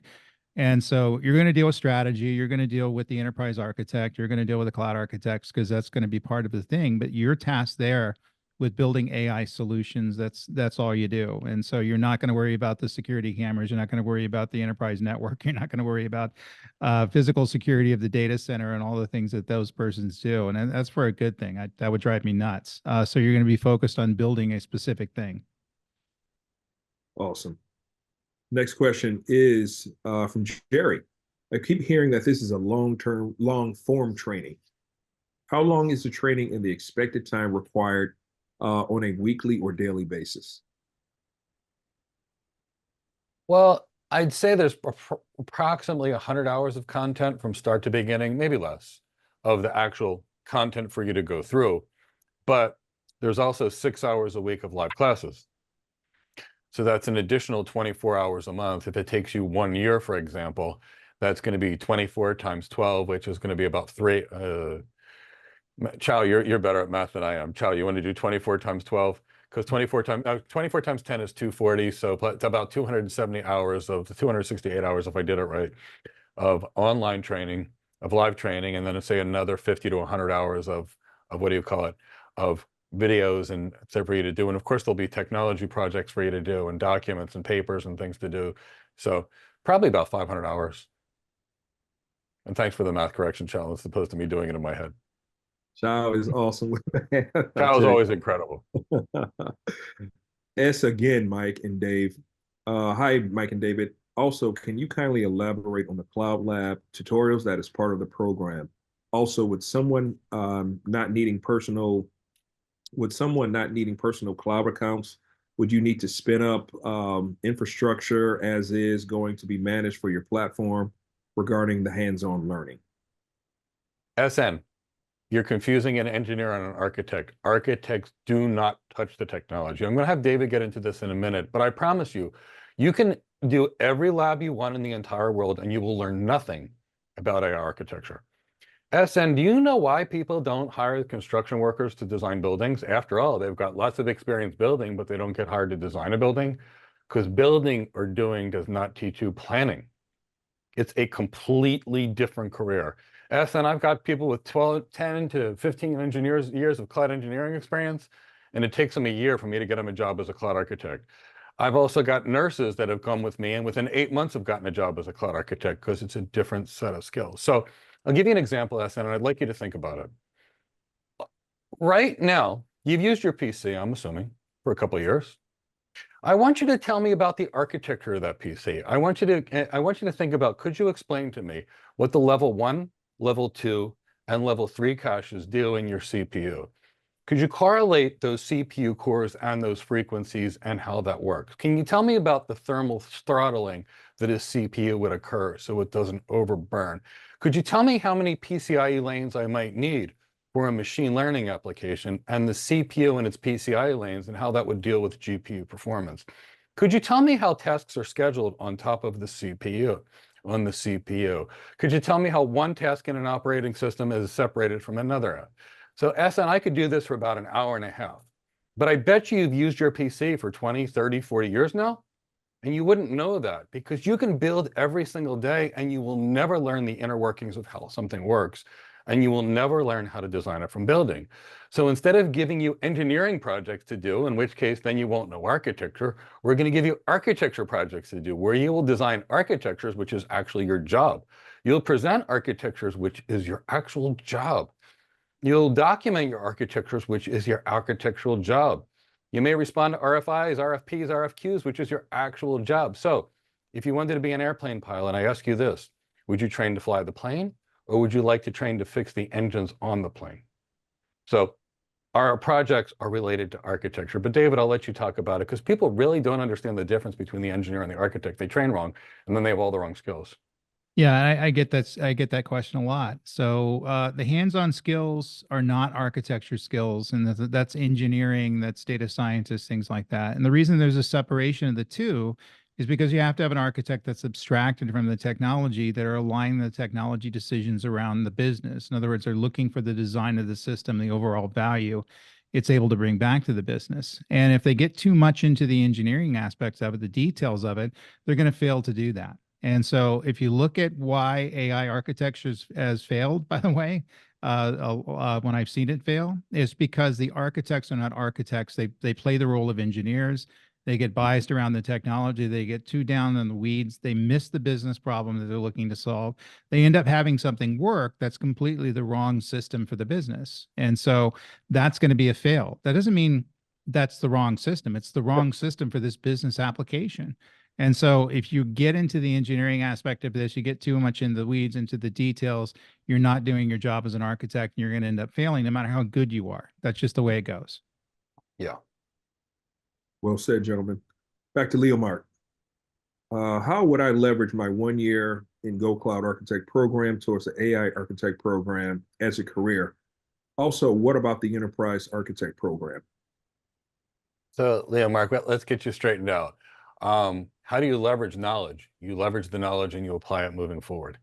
Leo, Mark, the best way for you to use your time in Go Cloud Careers, I beg you, is to actually really focus and get down and dirty and do all of the work exactly as prescribed, exactly as Chris, me, and Alonzo have asked you to do it. That is my strongest recommendation. And why do I recommend this? Because we're experts at getting people hired, and we know exactly that works, and we know where each person can be there. I think the enterprise architecture training that you're doing is great because it's going to give you much more business acumen to help your clients achieve better business goals. All that cloud training you've been doing, and I want you to focus on it a little more, will give you good, strong knowledge of the infrastructure that is going to make all this possible. Knowledge of the storage, knowledge of data, knowledge of databases, knowledge of compute, for example. All that is absolutely critical for this career moving forward. All that presentation skills we work on, all that interview training we work on, all of that is 100% applicable. So the cloud will teach you all the infrastructure, which is going to make it even easier for you because you won't have to relearn it again from David, which is great. And all that business acumen and training, if you apply it, will serve you in any of these architecture roles. And that's why sometimes I train people to be cloud architects, and then they end up getting security architects. Thule actually got a CTO/lead architect job today. I mean, Jermaine, I trained him to be a cloud architect, and even though he was a landscaper, he got hired as an enterprise architect. Wallace of Ghana, remember him? He was a really great guy. We love him so much. He was from Ghana, actually, and he got hired by JP Morgan Chase as an enterprise architect, and his last job was a sales rep. If you've got all the right skills, you can use them. That's why I go from network architect to enterprise architect to business architect. They're all so similar. It's only the specific technology. Next question, gentlemen, from VJ. At what stage of the course duration do you believe students will be adequately could never get that word out, prepared to tackle interviews? Additionally, considering the ongoing wave of layoffs, what are your thoughts on the current job market and the availability of job opportunities? So we're going to give you two perspectives here. Now, if anybody's followed my YouTube channel, you saw me, Chris, and Alonzo say, please get out of engineering positions. There's going to be engineering layoffs. And we said, please move towards sales. Roles like solution architects, cloud architects, where sales was involved. We talked about going to customer-facing roles. We were actually published in major financial magazines about this, and we were quoted in many technology publications as well. And we said two things were going to occur. One is organizations had some productivity challenges, and they were going to start laying off people. And they typically lay off the bottom 10% to begin with, but layoffs sometimes take out good people as well. But we said that. We also said that AI was going to remove some of the need for basic trivial back-end positions, the kind of positions that could be outsourced. And you've got companies like IBM that are basically getting rid of non-customer facing roles, and replacing it with AI. but we told people that was going to happen. And actually, that's why we stopped selling our cloud engineering program about 18 months ago. I didn't want to sell any more engineering careers. Architect jobs are out there and they are plentiful. Chris is already doing multiple, what he likes to call exit interviews, which is interviews of people that have just gotten jobs as cloud architects and taking our cloud architect training program. And he didn't know about Thule, who told me that he got this CTO/lead architect job, and he's coming to class tonight to go discuss it with my students. So there are plenty of architect jobs. And here's why. Most architects, we either work at consulting firms or we work at cloud firms. And you know why AWS is hiring 160 cloud architects right now? Because we go to the client and we help sell stuff. So you hire an architect, you pay them $300,000 a year, and then they sell 40, 50, $60 million a year. Then you get a lead architect, someone like David's level and mine, and you pay us 2 to 3 times that, but we can close $1 billion a year. Are we costing the company money? No, we're bringing them money. But the engineering jobs can be outsourced to lower cost parts of the world, and they can be outsourced to AI at this point because they're not customer facing. So many, many, many more jobs as AI architects, enterprise architects, cloud architects, a whole lot of bad technology designs in the cloud, making it cost 2 to 3 times more than it actually did in the data center. More jobs for cloud architects to go fix it. So I am beyond excited about the architecture world, and I get asked constantly for architecture jobs. But I want to get your perspective, Dave, because you see a different side of the world than I do. No, I agree with everything you said. I think that the architect jobs are in demand because there are not that many out there that are looking for the role. I think we just talked about that. I think the role in many instances is misunderstood. It hasn't been a educational directory from the colleges and universities. They're not building architects that are coming out. They may be building engineers. They may be building management teams, things like that. Consultants, not necessarily building on the core architecture scheme. So that really should be the focus. You want to focus on something that can't be automated, which it can't be. You're going to focus on something where the demand is going to be increased, and that's because it's a hard thing to go into. In other words, you have to go through a fairly substantial training to get the skills you need to become an architect, and you have to have the motivation to do it, things like that. It's not a tactical skill. It's a strategic skill. It's an executive position. So I would always advise people to move to those kinds of roles because, number one, they're great fun. I can't imagine, doing anything, else. I started out my career as a software engineer and worked and built list systems and things like that with AI and things, and then parlayed that into a systems architect and parlayed that into an applications architect and parlayed that, into a full-blown enterprise architect, cloud architect, and now AI architect. And the reality is you have complete control and autonomy in building these solutions. And it's absolutely the biggest blast in the world when you see these things come together that add value to the business. And it's not that hard to get the skills you need to become a good architect. And I think that it's probably one of the most rewarding things you can do. It's the most fun thing that you can do, in my opinion. And it's also probably the most secure thing you can do. And it's probably the way, if you're in a technical career, to make the most amount of money, which is good. And we want to do that secondary. You can make $1 million and be underpaid for some of these roles. But the thing is, it's good to be in a job you like. It's good to be in a career you love. And it's good to make a decent wage so you're not worried about money. That's some sage advice from your dad. I remember you saying that, David. Okay. From Jerry, is the training all live or is it on demand or asynchronous? It's both. So there are live classes, and we record 100% of those live classes if you can't attend. So you can still get through either way. But there are also things that you do. Might watch a video, might require reading, might have to record a video of yourself giving a presentation or getting some coaching so we can coach you on your presentation skills or communication skills. But it's a combination of both. And that way you're training constantly, and you can do as much as you can, as fast as you can, or as slow as you can. I just want you to get hired in the end. Yeah, and people learn differently. So some people learn they just want to watch the video on demand and slow things down and take a break and come back to it. Some people want to interact with the human being. Some people don't want to interact with the human being. Some people want to read aspects of it and go through the assignments. Some people don't. And I think that's what educators need to get. It's not formal training. It's always the most effective thing to do it. So the good thing about the course is you can learn at the pace you want to learn at and the way you want to learn. Next question is from Serenity. Would it help to get an MBA to be a generative AI architect, or other kinds of architect? And if so, does it matter if it's from a school like the Western Governors University or some non-Ivy League school? I don't think you So need it. Go ahead, Mike. go ahead, David. You don't need an MBA to become a generative AI architect. In fact, that may work against you, and just like a PhD would. And whether you get your MBA from a executive program that you take on a week, take on weekends kind of things, or you go to what Ivy League school, if they all seem the same to me.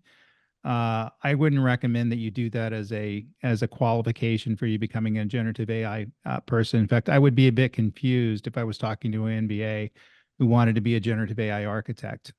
So why did they go off and do that? And what purpose was that to make it happen? I understand you have more business acumen, more business leadership roles. I'm not going to knock it against you, but it would raise more questions. Yeah, and Serenity, I have a slightly different perspective, and it's okay because we're both two experts and we've been around forever. So what I think is you need business acumen.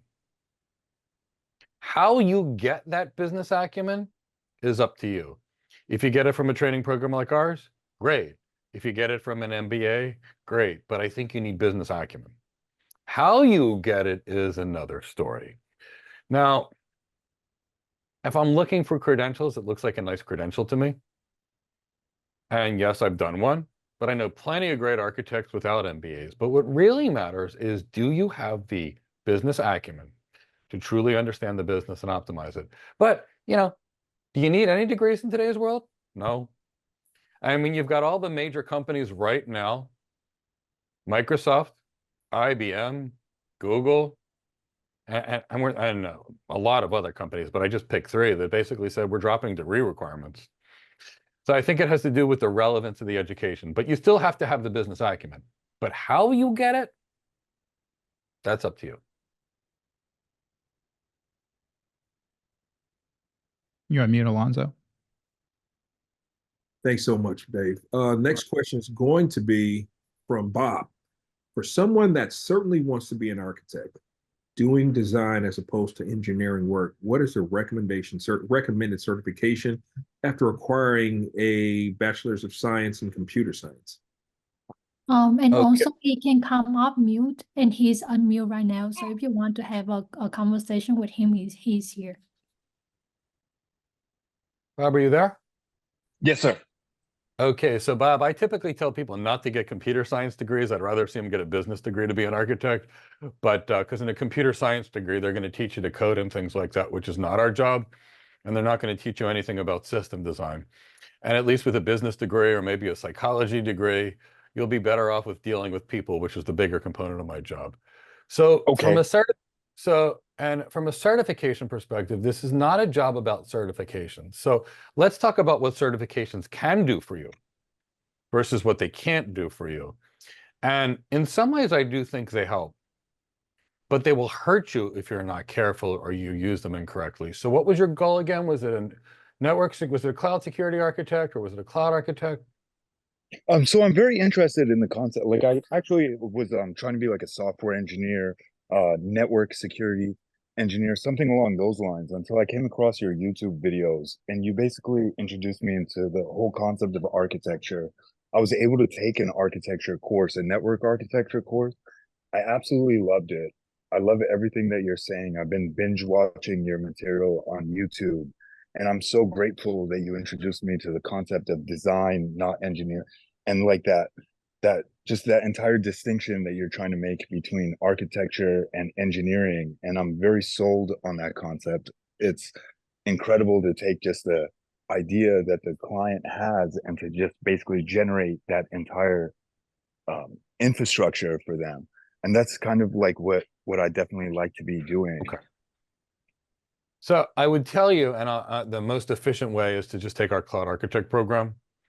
And because we're going to cover everything you need to know to be an architect, and we're also going to cover the key certifications. In fact, I'm spending the next month with my students doing a CISSP certification with them. And I'm doing it, but also in the context of architecture as opposed to the context of just passing the certification. A lot of my students pass it, but there's that. So here's really the key. Here's what a certification will do for you. It will help you get an interview. which is really big. So here's the secret to certifications: no associate certifications. So a solutions architect associate, everybody in the world can pass. A solutions architect professional, anybody in the world that spends 6 months preparing for it can pass. But most people aren't willing to spend more than a week, and they buy a practice exam with all the answers. So the solutions architect professional won't teach you anything about architecture. I'm going to tell you that right now. It's going to be about the name of a service and how to configure that, and it's going to be about proprietary services you can't use. But either that or the Azure Solutions Architect expert's going to look good. Same thing with a TOGAF. There's no architecture training in TOGAF whatsoever. It just says, do this first, do this second, do this third. But it looks good, which will help you get an interview. I like the CISP, and of the 3 certifications, here's the reason I like the CISSP.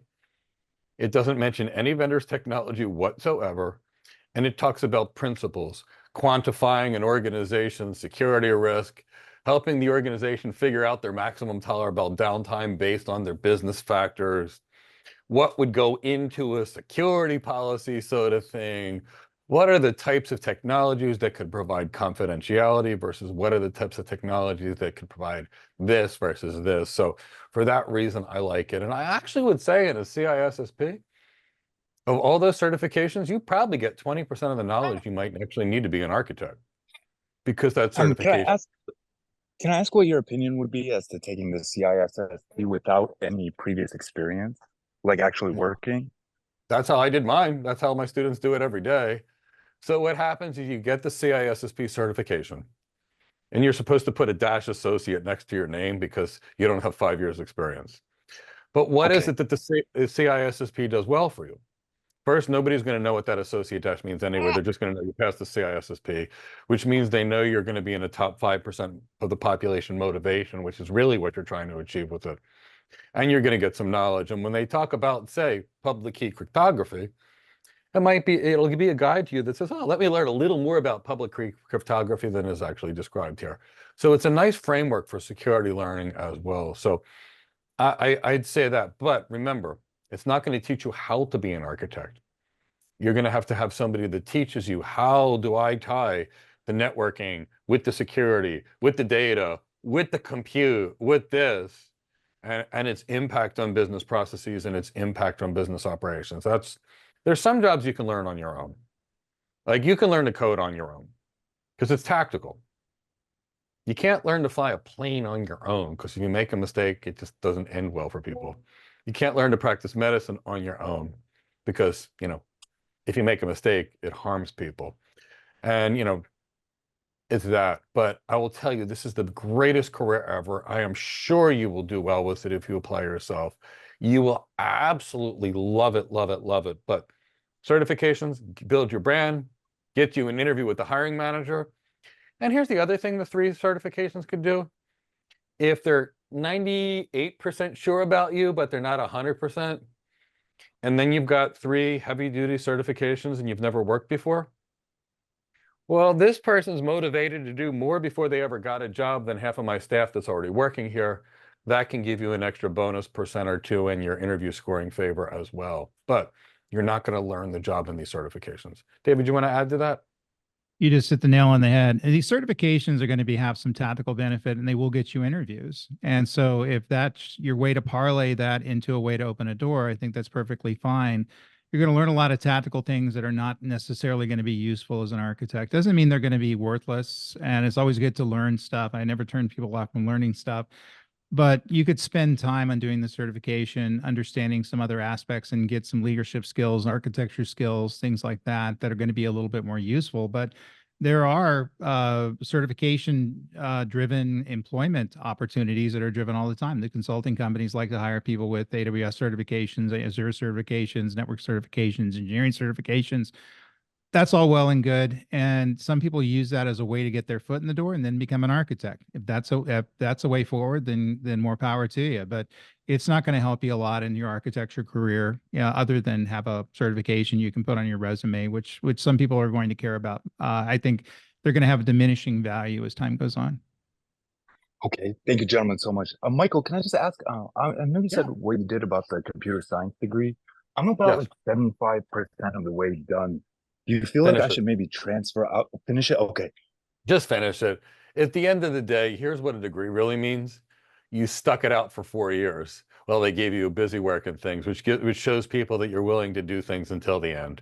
So no, just finish it out. If you were just going to start, I'd say don't do it, because there's other degrees which would be much easier, which could bring more benefit to you long term, but it's not going to hurt you. Just go finish it, and then And then take your education prior in your own hands.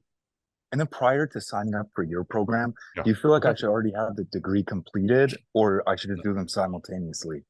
So I'll give you multiple examples. So I'll give you the example of Mitchell College, actually. He went to Florida Gulf Coast University, and I met him in Florida one day at the gym.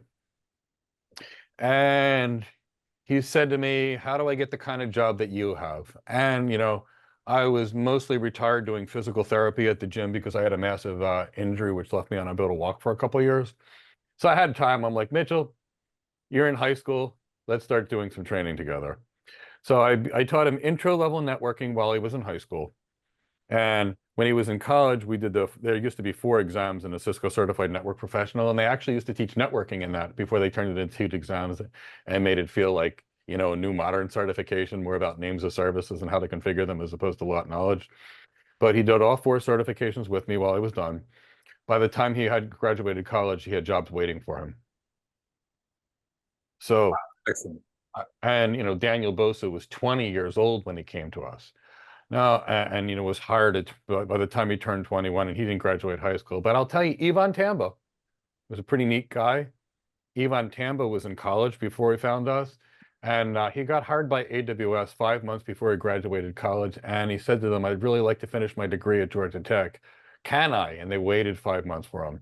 At the same time, Jordan Kittico was also a college student, and he got hired by AWS. We worked with him when he was in college. We've worked with a few other college students. And Vladimir was 24 years old, and he got a job, I think it was at North Highland as a cloud architect, right around the time he graduated college. So I'd rather start with you earlier. The average architect earns about $1,000 a day. So I'd rather you be prepared to actually get a job when you're done school, as opposed to being done school and then needing to do some training. Yes, sir. And just to recap, you said that the program that I want of yours is called the Cloud Architect Program. Yes. And, Yes, sir. we're happy to let you stay in the program until you're done college, regardless of when that is. I don't care. I just want you hired. Yes, sir. Thank you so much, and thank you for You're all the material. You're an inspiration. Thanks so much. Chow, drop a link to the Cloud Architect program in the chat box for Bass. Thank you. You're welcome. Thank you for your questions. Okay, gentlemen, the next question is going to be, let's see, from Serenity. For any of the architect jobs, would it be beneficial to get the Google Professional Architect certification, or would you recommend the AWS or Azure certifications instead? Well, and I'll get David's perspective. Here's why I probably wouldn't do the Google one, and I would do the AWS or the Azure one. The whole point of a certification is to get you an interview. And 99% of the population doesn't realize that the cloud is not only 30, 40 years old. They don't understand that whether it's AWS or Azure, it's the same thing. Maybe the names change. Maybe Google calls a virtual machine an EC2 instance, and Azure calls it an Azure virtual machine, and Oracle calls it Oracle calls it a plain virtual machine, and Google calls it a compute engine instance. But it's identical. And so it's really just different names and different configuration, which the engineers do. So it really shouldn't matter which one you do. But if you figure that AWS has probably 3 times the market share of Google, or Azure has 2 to 3 times the market share of Google, to a manager that doesn't know what cloud computing is, but know they need to interview someone, you'll have more marketability with one of the bigger cloud providers than you will Google in today's world. But you could take the contrarian view, which is where, and you could say very few people understand Google right now. What if I do Google? All these certifications are basically irrelevant anyway. Would it pre-position me better towards people that know Google and Google jobs? So that would be the thing that you would have to calculate. Are you looking for more obscurity, which can often be an asset, especially from a supply and demand curve perspective? Or are you looking for more marketability? If I was new I'd look for more marketability because you need a greater number of employers that are willing to hire you. I'd say that 1 out of every 3 hiring managers is willing to hire somebody with no experience if they're competent. 2 out of 3 hiring managers like, I need somebody that's done this, and this. They had to go to this school, they had to do this, so, there's that. So, but there's always the 1 out of 3. So, maybe you go on 6 interviews before you get your first job if you're well prepared. So I'd probably go AWS or Azure because I think you're going to get more opportunities to find those 1 in 3 employers that's willing to hire you with no experience. But that's what I would do. But, it doesn't make it right because the obscurity thing could be kind of cool. David, what do you think? No, I agree. And then what you can do is go down on Indeed and Dice and search for jobs that need certifications, and you'll see that AWS is probably 55% of the jobs out there, with Google and Azure remaining the rest of the percentage, with some other people who are doing other cloud providers, some managed service providers, things like that, Equinox and things like that. You're going to get exposure to the most amount of opportunities with the AWS certification over the Google certification. But I do agree with Mike that you'll find that some of the Google certifications pay more because there's fewer of them. So it's going to be supply and demand. So it's I get a call from a recruiter a week that's desperately seeking someone with particular certification that their client's looking for. And normally it's the odd clouds out. It's Azure, which is becoming a bigger deal lately. Alibaba, and Google, because they can't find people with those certifications because a lot fewer people are taking those certifications. So do your research, figure out the companies that are looking for that you want to work for, and then target your skill set and your certification to them if you're looking to work for a particular type of company. But you'll be okay no matter what direction you move off to. There's probably a reason to look at the esoteric certifications now too as well, just because of the demand. Yeah. Makes sense, Great gentlemen. perspective, David. Okay, I think we just had a new and final question from Arenz. Most generative AI architect roles I see still insist on skill sets from the engineering perspective. They require strong coding skills and like 5 years of machine learning. How can situations like this be handled if the focus is going to be strictly on design and business acumen? I would use it as a way to start the conversation. We had this discussion in class. In other words, I saw your posting there. It looks like you're posting for an engineering degree, engineering position, not an architecture position. Could you tell me what's going on? And they'll usually find out that the HR manager wrote the job description. They had no understanding of what it was, or normally they didn't get the help they needed from the IT team in writing the solution. There's always a breakdown of communications there. So they may appreciate the fact that you reached out and set them straight, and they may get you an interview and may get your foot in the door. I correct people all the time, and do so in a nice way. Don't say, hey, you wrote this thing wrong and you're wrong and what's going on and things like that. Just say, hey, listen, you're a little confused based on the fact that you understand what an architect does. You seem to be looking for an engineer. Can you enlighten me in terms of what you're specifically looking for? Because I'm interested in working with your company, not that particular job, with your company. And then see what they say. Sometimes you'll see the rec change that same day. I saw that happen. Suddenly all the coding stuff came off of it, and the architecture stuff came on, and they rewrote it. But that they'll consider you as someone who's helping them out, has a productive relationship with that, and you can parlay that into an interview and see if you get the gig. I have a student that just did that when he was with one of his recruiters over in England. His name is Ian, and he said, look, I'm an architect. I design systems. I'm not an engineer. And of course, Capgemini hired him. They were thrilled. It was the recruiter that put him there. But, here's the thing. I've never seen an accurate job description in my entire life. You may see this for AI, but I've been a cloud architect. And if I ask any real solutions architect, a senior solutions architect or principal solutions architect, any cloud provider, hey, do you code? What do you mean? I'm an architect. Do you build anything? What do you mean? I'm an architect. I'm not even allowed to touch it. But you could go search that same thing for cloud architects. And you know what happened? We don't do any of these things. So it actually happened as Gartner started asking chief information officers, look, I know you need cloud architects. I'm seeing all these crazy job descriptions all over the world that are garbage and meaningless. What do you really want? And you know what they actually said? I'll tell you. And Chuck can put the link to the CIO magazine article if you want. They said, we'd like someone that helped lead the cultural change for cloud adoption, develop and coordinate a cloud architecture, develop a cloud strategy and coordinate the adoption process. They said, we'd like our cloud architects to find talent with the necessary skills.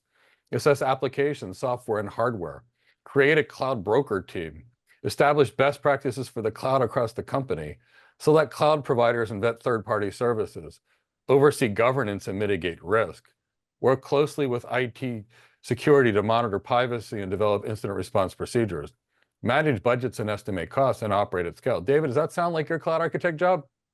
Yeah, it does. Yeah, That's and that's what the CIOs told Gartner. This is what we're actually looking for, because they couldn't see any real job descriptions. But here's the thing: you have to train for the job you want. What we told you what architects do is what architects actually do. Look, there are some engineering jobs that were given an architect title, and I'll be honest, I actually accepted one of them many years ago. I accepted a company for a very large Cisco Gold partner. They were willing to pay me, it was over $200,000, and it was back in 2000, which was a lot of money in those days. And they hired me. And on the first day there, they said, Mike, we want you to build systems. And I said, wait a second, you told me you wanted an architect. And they said, well, we posted the architect job. We probably shouldn't have hired you on the spot without discussing it with you. We really posted it as an architect because we weren't allowed to pay enough money for an engineer, so we posted as an architect. You're here as an engineer. And I said, it was nice meeting you. And then I left and was the next day working at, what do you call it, Comcast as a principal 2 architect. But that's the thing.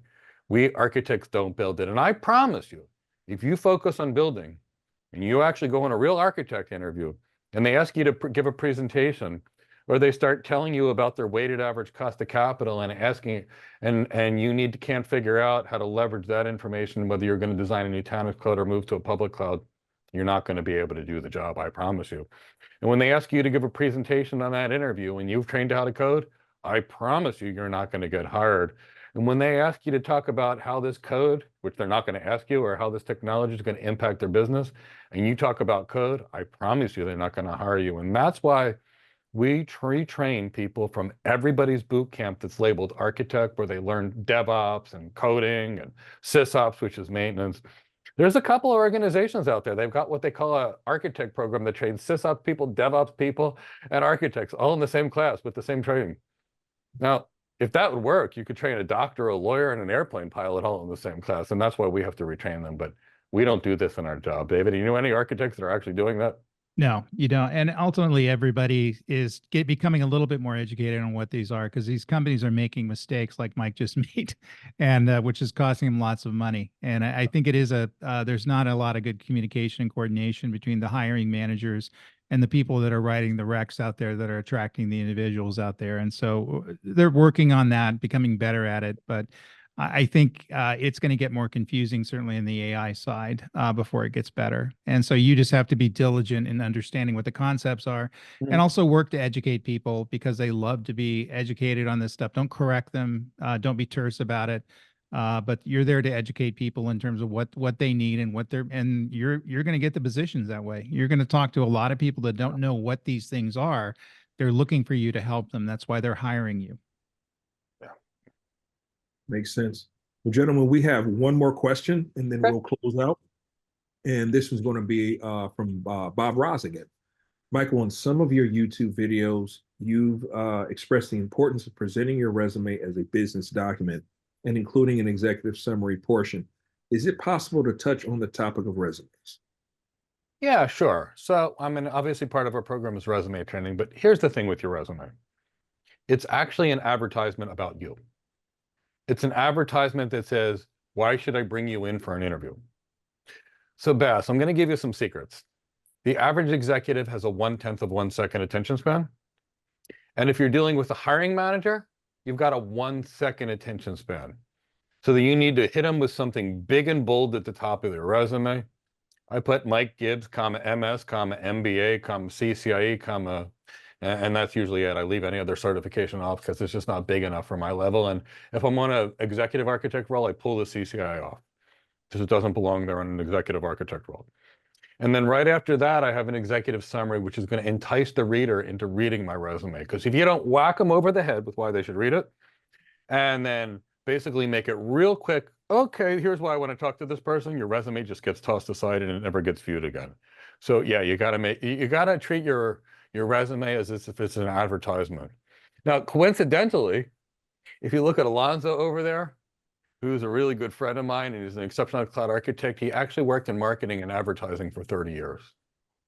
So you want to know some expertise of how we can make our resumes look better and how you can better brand and position yourself. Alonzo's 30 years of marketing is pretty helpful for that. He's got a $150,000 MBA too, but but he's got that marketing background. So, it's one of the reasons we have marketing people here. But let's go to you, David. Yeah, go out swinging. I mean, I used to love writing cover letters. It's always started with the same thing. What would you look for in the perfect chief technology officer, the perfect cloud architect? And then how about someone who's aggressively able to understand the details of technology? How about somebody who's able to run a team to a successful conclusion? How about someone who's had a provable track record and then go on from there. And by that time, if they read the first four sentences, you got them. They're going to interview because they're just trying to see what this crazy person is like. But you've gotten into the door, and that's what that resume and cover letter is there to do. And then once that occurs, it's up to you. Excellent explanations, gentlemen. It looks like we've come to time, everyone. Thank you all for joining us. I just want to express that we do have the last few hours of our Memorial Day sale of everything being half off, especially our generative AI development program headed by none other than David Linthicum, who has been in generative AI for since the 80s. So this gentleman knows what he's talking about. He's been there, done that, and he is sharing all of this to help you to become a generative AI architect, which is in high demand and commanding some unheard of amounts of salary. So without further ado, I would love you all, Michael and David, to close us out, share your thoughts with everyone here. Why don't you go first, David? Yeah, I mean, join me over there. I mean, this is a mentored program where I'm able to work with people one-on-one and answer questions one-on-one, which is the way I like to teach, which is something that I think the learning institutes have gone away from. And I think that's what we need for people to be successful with this career path. We need generative AI architects out there. We don't have enough. I think the systems are going to be misbuilt. They're not going to approach things in the right direction. Come learn how it's done. Come learn the skills you need to make it happen, both soft and hard skills. Understand how to have an executive presence, how to deal with people, how to lead teams. All these sorts of things are going to be very important for you. And you're going to get a career that's going to be not only pay well, but it's going to be super, super fun. And I have to agree with David. This is the most fun job I have ever had. I've had a couple of good jobs. Learned internal medicine. I was a paramedic in my youth, which was kind of fun. That's how I paid my way through school. But I never liked anything as much as being an architect. It's the greatest job ever. Look, we have graduates at Apple, Amazon, Cisco, IBM, Google, Accenture, KPMG, Microsoft, Capgemini, PricewaterhouseCoopers, JP Morgan Chase Bank, Barclays Bank, Zscaler, Palo Alto Networks, and pretty much every other prestigious organization. I'd love to train you, especially while we have our 50% off. And I can't wait to the day that you tell me that you're hired, just like Tuli is going to be telling our class today, because we talked about it this morning, and I always love when my students get hired. Take care, everyone, and I look forward to seeing those of you that signed up in class. Thanks for joining us, everyone. See you next time. Cheers, everybody.